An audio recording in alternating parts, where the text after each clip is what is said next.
दोस्तों नमस्कार।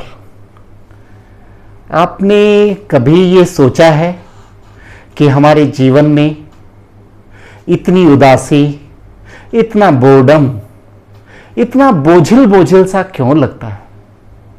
हम कोशिश करते हैं अपनी उदासी को दूर करने की, होटल जा करके, फिल्में देख करके और तमाम सारी गतिविधियां करके, लेकिन हमारी उदासी जाती नहीं है। अंदर से एक तरह का खालीपन बना ही रहता है। कैसे दूर हो ये खालीपन? मनोविज्ञान कहता है ये खालीपन तभी दूर हो सकता है जब आप रचनात्मकता अपनाते हैं, जब आप रचनात्मक बनते हैं। तो कैसे बने रचनात्मक? ये प्रश्न बार बार आता है। मैंने सोचा चलो इसी पर बात करते हैं। मित्रों, अगर रचनात्मकता को आप बढ़ाना चाहते हैं तो उसके लिए कुछ उपाय हैं जो मनोविज्ञान के द्वारा खोजे गए हैं, पाए गए हैं। पहला उपाय है कम से कम 7 से 8 घंटे आप अवश्य सोएं। अगर आप 7 से 8 घंटे सोते हैं, पर्याप्त नींद लेते हैं, तो आपके जो ब्रेन में नर्व्स हैं, न्यूरॉन्स हैं, उनमें उनके बीच में सही तरीके से इंफॉर्मेशन, जो भी लर्निंग आप कर रहे हैं, उसका सही से कंसोलिडेशन हो पाता है। स्त्रीकरण, जिसे आप, बहुत हिंदी हम नहीं बोल रहे हैं, थोड़ा सा स्त्रीकरण सही ढंग से होता है।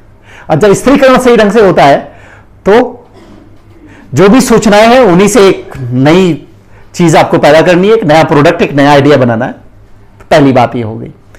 दूसरी बात, डीप ब्रीदिंग करें, लंबी गहरी श्वास प्रश्वास।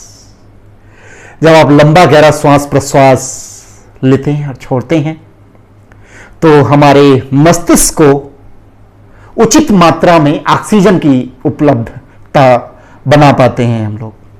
और जब ऐसा होता है तो हमारा मस्तिष्क चुस्त दुरुस्त रहता है और तभी तो क्रिएटिविटी अच्छी होगी। तीसरा उपाय, थोड़ा सा जानने की कोशिश करें, हम हैं कौन, हु आर वी। उसको हम कहते हैं माइंडफुलनेस, आत्मविश्लेषण, आत्मनिरीक्षण। क्या जो हम शरीर हैं, क्या शरीर मात्र हैं? हम विचार मात्र हैं? अपने अनुभवों को जांचने परखने की कोशिश करें। रचनात्मकता को बढ़ाने का ये अचूक उपाय है। मैंने अपने अनुभव से सीखा है, जाना, समझा है। चौथा, आपके जो भी मित्र हैं, जो भी सगे संबंधी हैं, उनमें देखिए, कोशिश करिए, जानने की कोशिश करिए, प्रयास कीजिए कि उनमें कुछ ऊर्जा आए, संबंधों में गहराई आए, संबंधों में कृत्रिमता ही न रह जाए, कुछ रियलिटी आए। ये जितना ही आप लाएंगे, अपने संबंधों को जितना ही मजबूत बनाएंगे, रचनात्मकता उतनी ही बढ़ती जाएगी। मैं नहीं कह रहा हूं कि आप बहुत सारे संबंध बना लीजिए, 1 2 4 जो भी संबंध है उनमें जीवंतता लाई। और पांचवा जो बहुत महत्वपूर्ण उपाय है वो है थोड़ा सा नेचर में रहना सीखिए। प्रकृति के बीच, जंगलों, पहाड़ों, नदियों के बीच में जाइए, घूमिए। मैं तो कई बार जाता रहता हूँ ऋषिकेश। मैं यहीं देहरादून में रहता हूँ तो कई बार मेरा मन होता है कि मैं जाऊँ तो मैं निकल जाता हूँ।